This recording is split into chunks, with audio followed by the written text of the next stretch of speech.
وزیرستان کے cadet college وانا پر دہشت گردوں نے بزدلانہ حملہ کیا، جسے سیکیورٹی فورسز نے ناکام بنا دیا ہے۔ ISPR کے مطابق بھارتی سرپرست یافتہ گروپ فتنہ الخوارج نے جنوبی وزیرستان کے کیڈٹ کالج وانا پر حملہ کیا۔ ISPR کے مطابق حملہ آوروں نے پریمیئر سیکیورٹی کو توڑنے کی کوشش کی، تاہم سیکیورٹی فورسز نے حملہ آوروں کے منصوبے کو تیزی کے ساتھ ناکام بنا دیا۔ ISPR کا کہنا ہے کہ مایوسی میں حملہ آوروں نے مین گیٹ پر ایک بارودی گاڑی ٹکرا دی۔ دھماکے سے گیٹ اور ملحقہ انفراسٹرکچر کو نقصان پہنچا ہے۔ اس بارے میں مزید بات کرتے ہیں نمائندہ خصوصی محمد عمران سے۔ عمران بتائیے گا۔ جی بالکل، جو ہے وہ انہوں نے گاڑی اس سے ٹکرائی جس سے کافی نقصان پہنچا، لیکن سیکورٹی فورسز نے بروقت کارروائی کی اور اس کی وجہ سے بڑی تباہی سے اس کو کیڈٹ کالج کو جو ہے وہ بچا لیا گیا۔ جو تفصیلات آئی ہیں اس کے مطابق خوارج نے دھماکے خیز مواد سے بڑی گاڑی مرکزی دروازے سے ٹکرائی ہے اور دھماکے سے مرکزی گیٹ اور ملحقہ انفراسٹرکچر کو شدید نقصان پہنچا ہے۔ انفراسٹرکچر کو شدید نقصان پہنچا، دو خوارج کو عمارت میں داخل ہونے سے پہلے جو ہے جہنم واصل کر دیا گیا تھا۔ کالج کے احاطے میں داخل ہونے والے جو 3 خوارج انتظامی بلاک میں ٹھیک ہے، 2 خوارج جو ہے وہاں پر ہلاک ہوئے ہیں۔ محمد عمران نمائندہ خصوصی اپڈیٹ کر رہے تھے، بہت شکریہ آپ کا۔ حکومت سینٹ سے 27ویں آئینی ترمیم بآسانی منظور کرانے میں کامیاب۔ سینٹ نے 27ویں آئینی ترمیم 2/3 اکثریت سے منظور کر لی۔ وفاقی وزیر قانون سینیٹر اعظم علی طارڑ نے ترمیم بل پیش کیا، جسے ووٹنگ کے دوران 64 ووٹوں کے ساتھ منظور کیا گیا۔ کسی رکن نے مخالفت میں ووٹ نہیں دیا۔ اجلاس کے دوران اپوزیشن اراکین نے بل کی کاپیاں پھاڑ دیں اور احتجاجاً ایوان سے واک آؤٹ کیا گیا۔ پاکستان تحریک انصاف کے سینیٹر سیف اللہ ابڑو اور جمعیت علماء اسلام کے سینیٹر احمد خان نے ترمیم کے حق میں ووٹ دیا۔ چیئرمین سینٹ سید یوسف گیلانی نے ترمیم کی تمام 59 شقوں کی منظوری کے بعد اس کے باضابطہ طور پر منظور ہونے کا اعلان کیا۔ مسلم لیگ نون کے پارلیمانی لیڈر عرفان صدیقی شدید علالت کے باعث وینٹیلیٹر پر ہونے کی وجہ سے ووٹ میں شامل نہیں ہو سکے۔ 27ویں آئینی ترمیم کو منظوری کے لیے کل قومی اسمبلی میں بھی پیش کیا جائے گا۔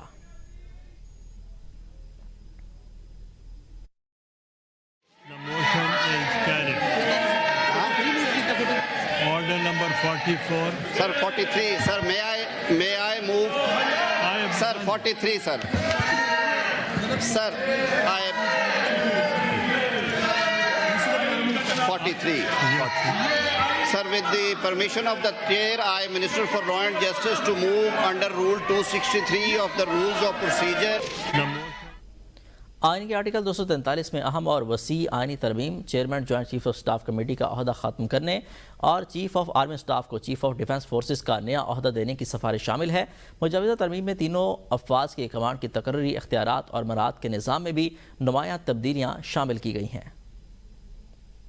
آئین کے آرٹیکل 243 میں بڑی آئینی ترمیم کی تجویز، chairman joint chief of staff committee کا عہدہ ختم، آرمی چیف کو چیف آف ڈیفنس فورسز کا نیا عہدہ دینے کی سفارش کی گئی۔ حکومت کی جانب سے آئین کے آرٹیکل 243 میں اہم آئینی ترمیم تجویز کی گئی ہیں، جن کے تحت مسلح افواج کے ڈھانچے، کمانڈ اور اختیارات میں نمایاں تبدیلیاں کی گئی ہیں۔ ترمیمی مسودے کے مطابق صدر مملکت وزیر اعظم کی ایڈوائس پر تینوں افواج کے سربراہان کا تقرر کریں گے۔ چیف آف آرمی سٹاف کو بیک وقت چیف آف ڈیفنس فورسز کا نیا عہدہ دیا جائے گا، جبکہ چیف آف نیول سٹاف اور چیف آف ایئر سٹاف کی تقرری بھی صدر مملکت اور وزیر اعظم کے مشورے سے کریں گے۔ صدر ان تمام عہدوں کے تنخواہوں اور مراعات کا تعین بھی خود کریں گے۔ ترمیم میں تجویز دی گئی ہے کہ 27 نومبر 2025 سے chairman joint chief of staff committee کا عہدہ ختم کر دیا جائے گا۔ اس کے بعد دفاعی کمانڈ کی تمام ذمہ داریاں چیف آف ڈیفنس فورسز کے تحت ہوں گی۔ ترمیمی مجوزے کے مطابق اگر وفاقی حکومت کسی افسر کو field marshal, martial of the air force یا ایڈمرل آف دی فلیٹ کے رینک پر ترقی دیتی ہے تو افسر زندگی بھر وردی، مراعات اور مرتبے کو برقرار رکھنے کا حقدار ہوگا۔ ان عہدوں کو قومی ہیروز کا درجہ دیا گیا ہے اور انہیں صرف آئین کے آرٹیکل 47 کے تحت ہی ہٹایا جا سکتا ہے۔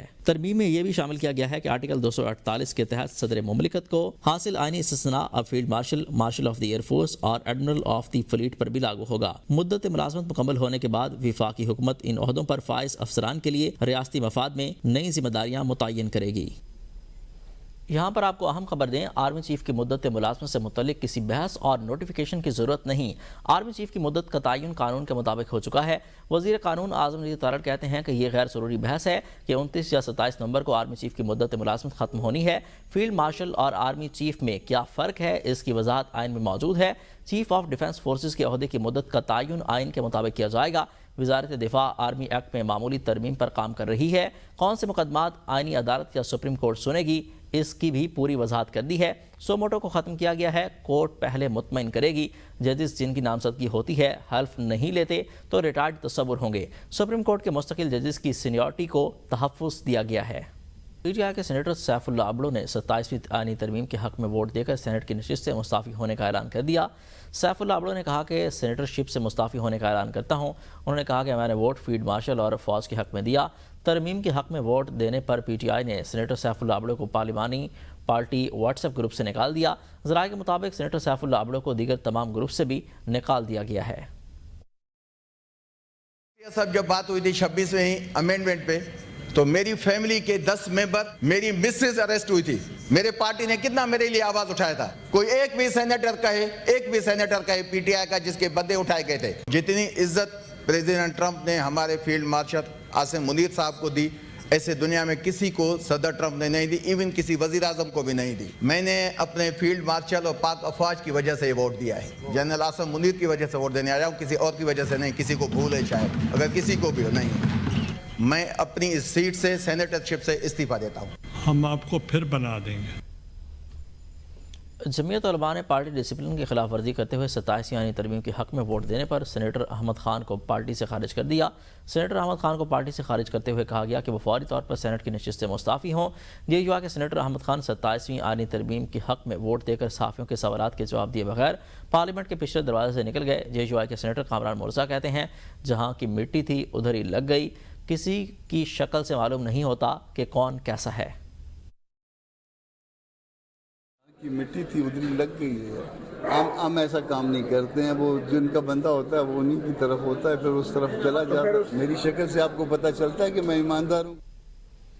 سابق اسپیکر قومی اسمبلی راجہ پرویز اشرف نے کہا کہ پی ٹی آئی والے ہی وہی بولتے ہیں جو بھارت بولتا ہے، ایسے لوگوں کو دشمن کی ضرورت نہیں۔ انہوں نے کہا کہ یہ لوگ فوج اور پاکستان کے دشمن ہیں اور فیلڈ مارشل جیسے قومی ہیروز کے خلاف باتیں کرتے ہیں۔ راجہ پرویز اشرف نے کہا کہ اگر آصف علی زرداری سے مقابلہ کرنا ہے تو اپنے قیدی کو بھی 12 سال جیل میں رکھو۔ انہوں نے 9 مئی کے واقعات کی مذمت کرتے ہوئے کہا کہ شہداء کے مجسمے توڑنے والوں کو سخت سزا دی جائے، ایسے لوگوں سے نرمی نہیں ہونی چاہیے۔ قیدی ہے، نمبر اس کا کوئی 804 ہے اور اس کو آپ رہا کرانا چاہتے ہیں اور مقابلہ کراتے ہیں آصف علی زرداری سے۔ آصف علی زرداری سے مقابلہ کرنے ہیں تو 12 سال اس کو اندر رکھو کہ اگر یہ لوگ پرسنل اٹیک کریں گے، ذاتیات پر حملے کریں گے، اگر آپ گالیاں دیں گے تو گالی کا جواب گالی آئے گا۔ یہی بات میں آپ کو باور کرانا چاہتا ہوں کہ اگر آپ نے کسی کی ذات پر اٹیک کیا تو آپ کی ذات بھی محفوظ نہیں رہے گی۔ یہ لوگ جو اپنی فوج کی عزت نہ کر سکیں، یہ لوگ جو اپنے فیلڈ مارشل جس کو اس پوری قوم نے متفقہ طور پر عہدہ پیش کیا ہے۔ وزیر دفاع خواجہ آصف کا سوشل میڈیا پر بیان، کہتے ہیں استثناء پر اعتراض ہے، ہم تو صرف آرمی چیف کو استثناء دینے جا رہے ہیں۔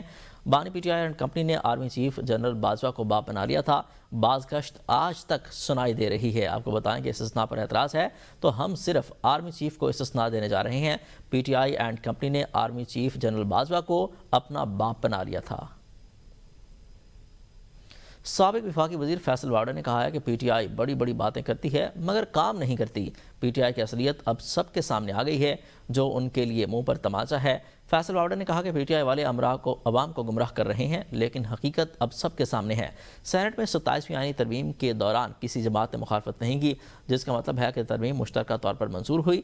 یہ بل قومی اسمبلی میں پانی سے بھی زیادہ تیزی سے منظور ہو جائے گا۔ پہلے ہی پیش گوئی کی تھی 27ویں آئینی ترمیم بآسانی پاس ہو جائے گی۔ میں نے پاکستانی قوم سمیت آپ لوگوں کے توسط سے اصلیت بتا دی ہے کہ یہ پی ٹی آئی کا چہرہ ہے کہ باتیں بڑی بڑی، ہر چیز میں نیگیٹو بات، اور ان سب کے منہ پہ آج ایک پی ٹی آئی والوں کا تماچا ہے کہ ان کی اصلیت تو کھل کے قوم کے سامنے آ گئی ہے۔ ٹوٹل فراڈ، ٹوٹل ایکسپوز ہو گئی پی ٹی آئی۔ موٹا موٹا کام جو پاکستان کے لیے ضروری تھا، جو میں آپ لوگوں کو بول رہا تھا کہ آپ وقت سے پہلے مٹھائی کھائیں، وہ پانی سے بھی زیادہ سموتھ پاس ہوگا۔ 59 ٹائمز چیئرمین سینٹ نے ان کو بلایا ہے کہ کسی قسم کا کوئی اعتراض کسی اپوزیشن کی پارٹی کو ہے، زیرو۔ نائب وزیر اعظم اسحاق ڈار نے کہا ہے کہ آئینی عدالت کی دیگر عدالتوں سے علیحدگی ایک بڑی پیش رفت ہے۔ آئینی عدالت کا قیام ناگزیر تھا تاکہ آئین سے متعلق مقدمات کو علیحدہ طور پر نمٹایا جا سکے۔ اسحاق ڈار نے وضاحت کی ہے کہ چیف جسٹس پاکستان سمیت تمام ججز کی سینیورٹی برقرار رہے گی اور آئینی عدالت کے الگ ہونے سے سائلین کو بہتر انداز میں داد رسی کا موقع ملے گا۔ انہوں نے کہا کہ دنیا کے کئی ممالک میں آئینی عدالتیں پہلے سے موجود ہیں اور پاکستان میں یہ ترمیم عدالتی نظام کو مضبوط بنانے کے لیے کی گئی ہے۔ اسحاق ڈار نے 18ویں آئینی ترمیم کا حوالہ دیتے ہوئے کہا کہ اس وقت 2 تجاویز زیر غور تھیں۔ ہزارہ پختونخوا اور خیبر پختونخوا دونوں تجاویز ANP کو دی گئی تھیں، جس کے بعد صوبے کا نام خیبر پختونخوا تجویز کیا گیا۔ صوبے کے نام میں ممکنہ تبدیلی کے حوالے سے مزید مشاورت کی جائے گی۔